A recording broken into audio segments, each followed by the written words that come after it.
보시면은 제가 12장까지 봤던 이유는 뭐냐면 13장부터는 예수님이 예루살렘 성 안에 들어오셔서 6월절 만찬부터의 이야기예요. 6월절 만찬. 그러니까 잠시 후에 십자가 지시는 겁니다. 13장부터 20장까지는 그러니까 굉장히 시간적으로는 짧은 텀이죠. 6월절 만찬부터 이루어진 예수님의 설교나 기도, 그다음 십자가 사건, 죽음 이후의 부활 사건이 13장부터 쭉 기록된 거죠. 그래서 12장까지 구분을 지은 겁니다. 12장까지는 예루살렘 성에 오기까지 쭉 길었던 시간이라면 13장부터는 딱 6월절 만찬부터의 이야기예요. 자, 13장 1절 보시면 6월절 전에 예수께서 자기가 세상을 떠나 아버지께로 돌아가실 때가 이른 줄 아시고 세상에는 자기 사람들 사랑하시되 끝까지 사랑하시니라. 그러면서 나오는 사건이 바로 세족식이죠. 세족식. 여러분, 세족식의 중요한 의미는 예수님, 스승은 제자들의 발을 씻기는 일이 있을 수가 없습니다. 사실, 그죠? 근데 예수님이 직접 제자들의 발을 씻기시며 14절을 보시면 내가 주와 선생이 되어 너희 발을 씻었으니 너희도 서로 발을 씻어주는 것이 옳다.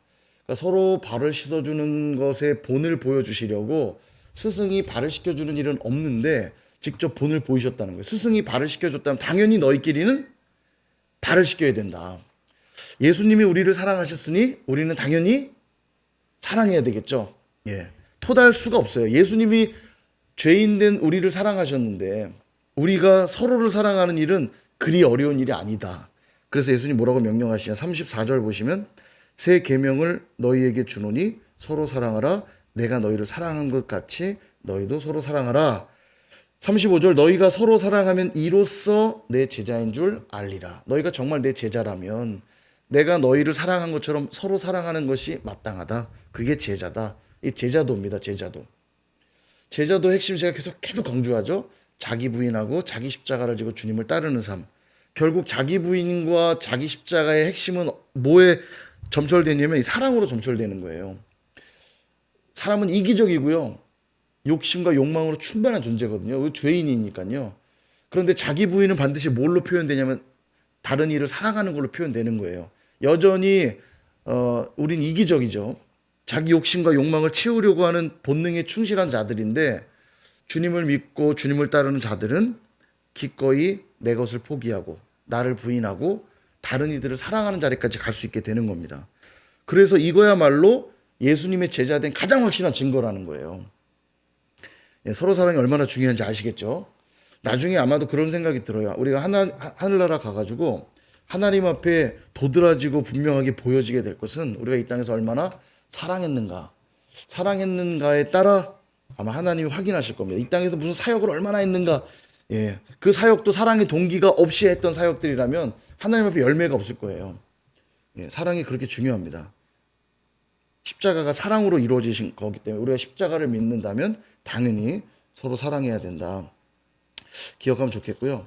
자, 14장 넘어가면 이제부터 예수님의 다락방 강화라고 제가 설명드렸죠. 다락방 강화. 이 세족식을 진행하고 나서부터 예수님이 설교를 몇 편 하세요. 그래서 다락방에서 이루어진 설교라고 그래서 다락방 강화. 자, 어떤 설교들 하시냐면 여기 또 4절, 5절, 6절 보시면 7대 선언. 자, 7대 선언. 나는 무엇이다. 이게 7대 선언이죠. 또 나오는데 뭐냐면 6절에 내가 곧 길이다, 진리다, 생명이다. 그 얘기 또 하시죠. 한번 기억이 나세요? 예수님이 나는 무엇이다 했던 거 기억나는 거 몇 가지 한번 떠올려 볼까요? 나는 길이요 진리요 생명이다 여기서 했고 다른 본문에서 나왔던 7대 선언 뭐라도 생각나는 거 한번 얘기해 보실래요? 나는 생명의 떡이고, 그렇죠. 오병이어 사건을 보여주면서 나는 생명의 떡이다. 그 다음에 나는 세상의 빛이다. 나는 양의 문이다. 나는 선한 목자다. 또 나는 부활이요 생명이다. 또 참포도나무, 그렇죠. 예. 그리고 지금 여기서 나는 길이요 진리요 생명이다. 예. 그렇게 7개의 7대 선언을 하시죠. 자, 그래서 여기서 그 얘기를 하시고요. 14장, 15장, 16장 이 세 장은요. 또 성령에 대한 이야기가 많이 나옵니다. 우리 성령이 중요하기 때문에 보면 26절, 27절 보면 성령이 오시면 어떤 일이 있느냐? 한번 읽어볼까요? 시작. 보혜사 곧 아버지께서 내 이름으로 보내실 성령 그가 너희에게 모든 걸 가르치고 내가 너희에게 말한 모든 걸 생각나게 하리라. 평안을 너희에게 끼치노니 곧 나의 평안을 너희에게 주노라. 내가 너희에게 주는 것은 세상이 주는 것과 같지 아니하니라. 너희는 마음에 근심하지도 말고 두려워하지도 말라. 아멘. 예, 보혜사. 예수님도 보혜사신데 또 다른 보혜사가 오게 될 것이다 이렇게 말하거든요. 그게 누구냐면 성령님이에요. 그 보혜사가 오시면 내가 너에게 가르쳤던 모든 것들을 생각나게 하고 깨닫게 하리라. 이게 성령이 하시는 사역이고요. 15장 넘어가면 자 여기서 이제 7대 선언에 또 하나가 나오죠. 나는 참 포도나무다. 예, 마지막 7번째 선언입니다. 이 참 포도나무가. 자 그래서 우리는 뭐냐면 가지예요. 그 포도나무에 붙은 가지. 5절에 보면 나는 포도나무요 너희는 가지라. 포도나무와 가지의 역할은 뭐냐면 붙어 있는 거죠. 그가 내 안에 내가 그 안에 거하면 열매를 많이 맺는다. 가지는 참 포도나무에 딱 붙어 있을 때 열매가 가지에 달리잖아요. 그러니까 열매 맺는 것의 중요성을 말씀하시는데요. 자 여기에 지금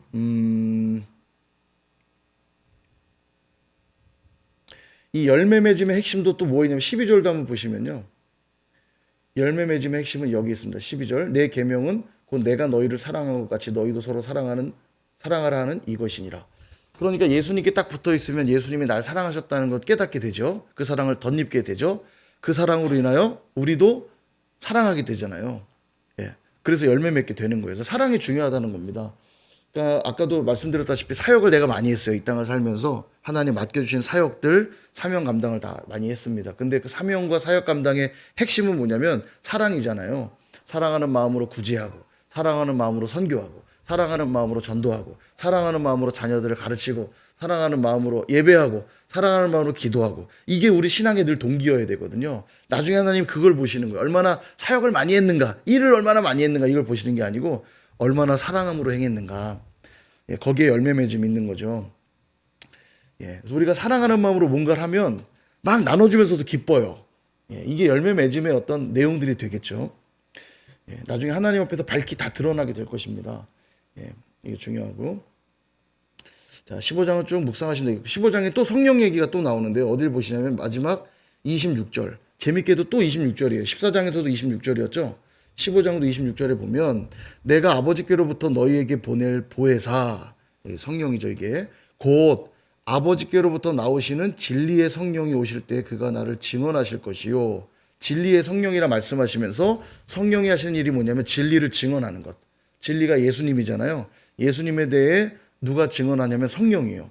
그러니까 내가 오늘 예수님이 나의 주인이시요 나의 하나님이시요 그분이 참 진리라는 게 믿어진다면 그게 누구의 사역입니까? 우리 안에 계신 성령의 사역이에요. 성령이 내 안에 있는 강력한 증거입니다.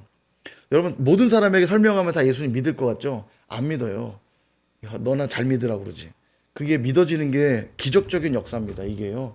믿음이라는 게 그래요. 누구나 믿을 것 같지만 그렇지가 않아요. 성령이 우리 안에 역사하실 때만 가능해지는 일들인데, 자, 그 다음 16장도 성령에 대해서 또 말씀하시는데요. 8절에 보시면 7절부터 보시면 내가 너희에게 실상을 말하노니 내가 떠나가는 게 너희에겐 유익하다. 왜냐? 내가 떠나가야 보혜사가 오신다는 거예요. 예수님이 승천하셔야 성령을 보내시거든요. 근데 예수님이 이 땅에 계시면 육신을 입고 계시기에, 물론 전능한 하나님이지만 육신을 또한 입고 계시기에 그분에겐 제한적일 수 있는 것들이 가시고 성령을 보내실 때 그 성령께서 모든 사람 가운데 역사하고 모든 곳에서 역사하시죠. 그러니까 훨씬 우리에게 유익하다는 거예요. 그래서 8절에 그분이 오시면 어떤 일이 있느냐? 그가 와서 죄에 대해, 의에 대해, 심판에 대해 세상을 책망하시리라. 이게 성령이 오시면 또 하시는 일이래요. 좀 쉽게 풀어드리면 이런 얘기입니다. 누가 죄인인지를 성령이 딱 알게 하시고, 누가 의인인지 성령이 알게 하시고, 누가 심판받을 자인지 성령이 알게 하신다는 거예요. 성령님이 딱 기준이 되어 주시는 거죠. 자, 그래서 성령이 중요합니다. 13절에도 보면 진리의 성령이 오시면 그가 너희를 모든 진리 가운데로 인도하시리니, 예, 진리 가운데로 인도하시고, 또 뒷부분에 보면 장래 일을 너희에게 알리시리라. 장래일, 앞으로 어떻게 하나님 인도하실 것인지도 성령이 알게 하신다. 한마디로 이런 겁니다. 성령 없이는 신앙생활을 할 수 없다, 이런 얘기예요.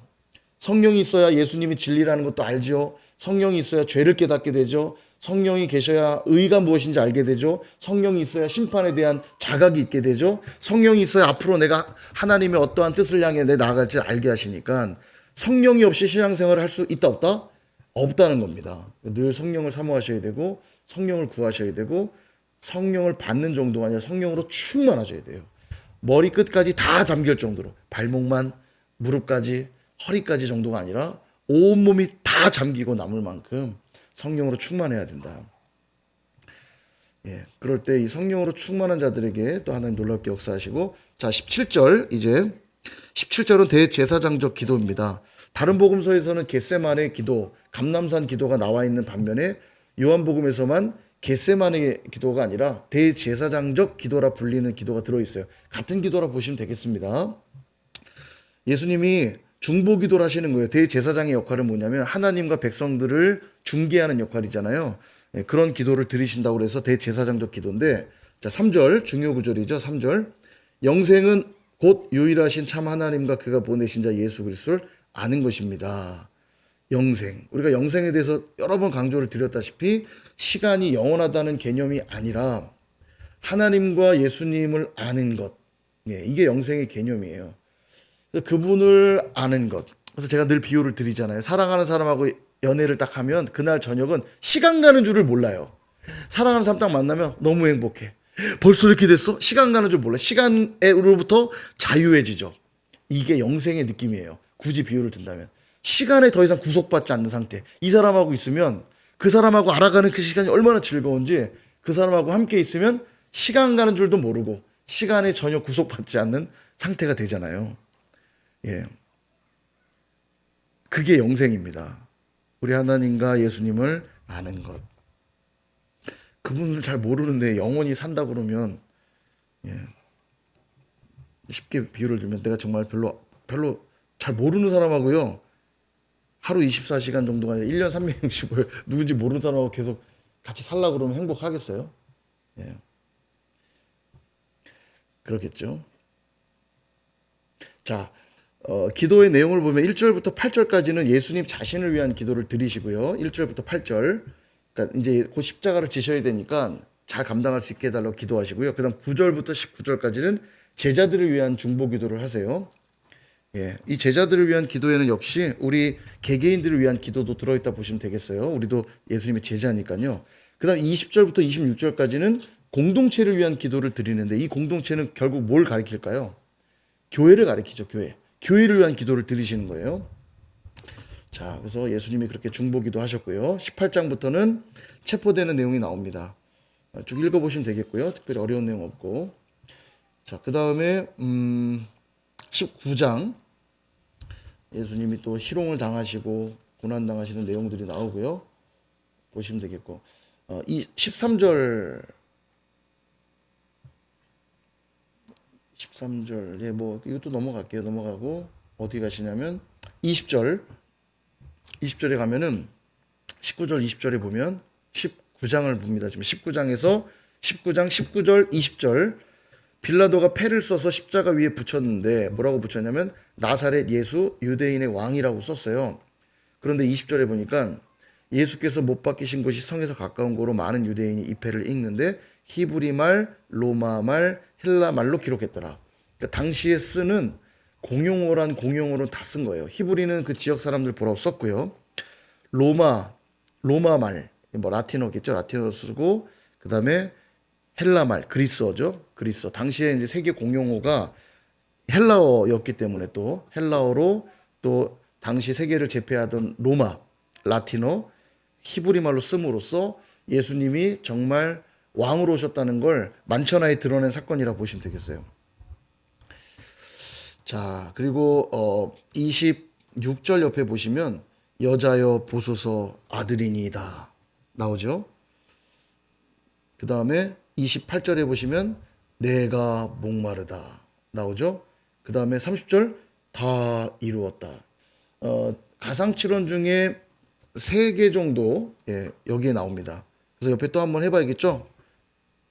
산악 아들 엘리. 자, 보시면은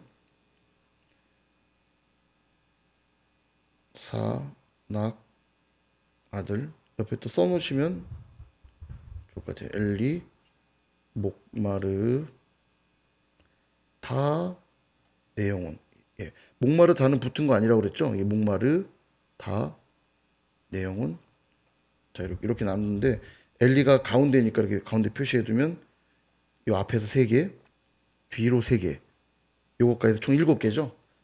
이렇게 보시면 사부터 볼까요?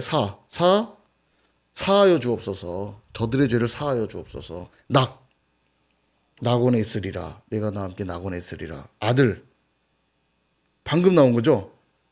여자의 보소서 아들이니이다. 엘리는 엘리 라마 사박다니 나의 하나님 나의 하나님 어찌하여 나를 버리셨나이까? 목마르는 오늘 지금 나온 거죠? 내가 목마르다. 이거고 다는 다 이루었다. 요한복음의 연속에서 지금 2개 나왔고 마지막 내용을 아버지 손에 부탁하나이다. 그래서 이렇게 총 7개 가상칠언이라는 것 요거 기억하시면 가상칠언 기억하기 좋겠죠. 자, 그다음에 이 34절을 보시면 예수님이 이제 죽으신 걸 보고 원래 십자가에 달리면 다리를 꺾어주기도 해요. 왜냐면 사람이 이렇게 원래 십자가의 처형의 이 고통이 심장 압박사로 죽는 거거든요. 이렇게 몸이 십자가에 박히면 몸이 이렇게 아래로 축 처지기 때문에 숨쉬기가 힘들어지고 심장이 압박돼가지고 심장 압박사로 많이 죽어요. 질식하거나. 그러니까 십자가에 이게 오래 사는 사람들이 일주일까지도 산다고 그래요. 오래 버티는 사람은. 그러니까 얼마나 고통스럽겠어요. 십자가가 아주 참혹한 형벌인데 가끔 이제 죄수들에게 은혜를 베풀어 주는 게 뭐냐면 다리를 꺾어 주는 거예요. 망치로 다리를 딱 부러뜨리면은 다리를 원래 힘을 줘서 안 죽으려 버티니까 오래 버티는 건데 다리를 부러뜨리면 몸이 쫙 처지면서 금방 죽는 거죠. 이제 압박사로 금방 죽는 거죠. 질식하거나. 그래서 예수님도 다리를 이제 꺾으려고 군인이 딱 왔는데 꺾으려고 딱 보니까 죽은 거예요. 이렇게 보니까 죽었는지 확인하려고 뭘 하냐면 창으로 옆구리를 찌르죠. 그 내용인데 34절에 창으로 옆구리를 찌르니 피와 물이 나오더라.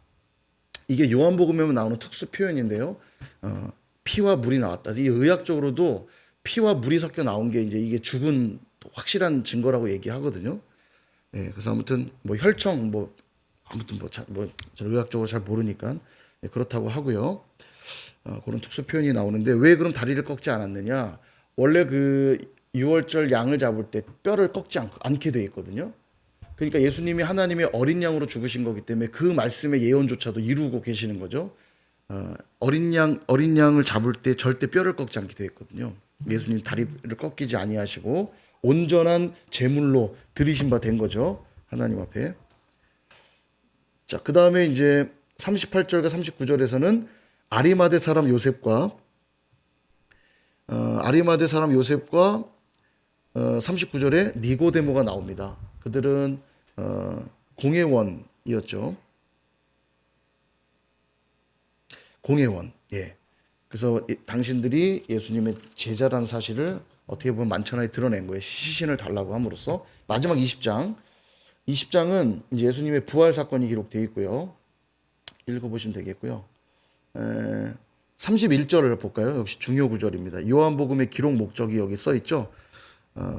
30절과 31절 같이 한번 읽어볼게요. 시작. 예수께서 제자들 앞에서 이 책에 기록되지 아니한 다른 표적도 많이 행하셨으나 오직 이것을 기록함은 너희로 예수께서 하나님의 아들 그리스도이심을 믿게 하려 함이요 또 너희로 믿고 그 이름을 힘입어 생명을 얻게 하려 함이니라. 아멘.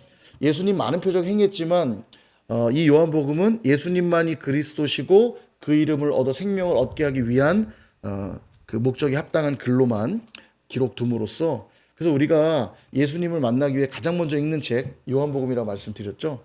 그래서 우리 혜진자매 열심히 읽고 있어요? 요한복음 읽고 있어요? 네, 검사 받으시기 바랍니다. 요한복음은 읽고 또 읽어도 참 좋은 것 같아요. 읽을수록 더 풍성해지고 우리 얼마 전에 요한복음 묵상했잖아요. 주사함으로. 또 보면서 참 새롭다는, 볼 때마다 성경에 참 신비인 것 같아요. 늘 볼 때마다 새롭고, 이거는 얼마나 잘하냐 못 알느냐 문제가 아니라 이런 느낌이에요. 예전에, 요즘은 덜한데 예전엔 연애하면 연애 편지들을 꼭 쓰잖아요. 요즘 뭐 연락 수단들이 많다 보니까 연애 편지 이런 거 안 쓰는 것 같은데, 예전에 연애 편지를 많이 쓰잖아요. 그럼 편지를 이렇게 모아놓잖아요.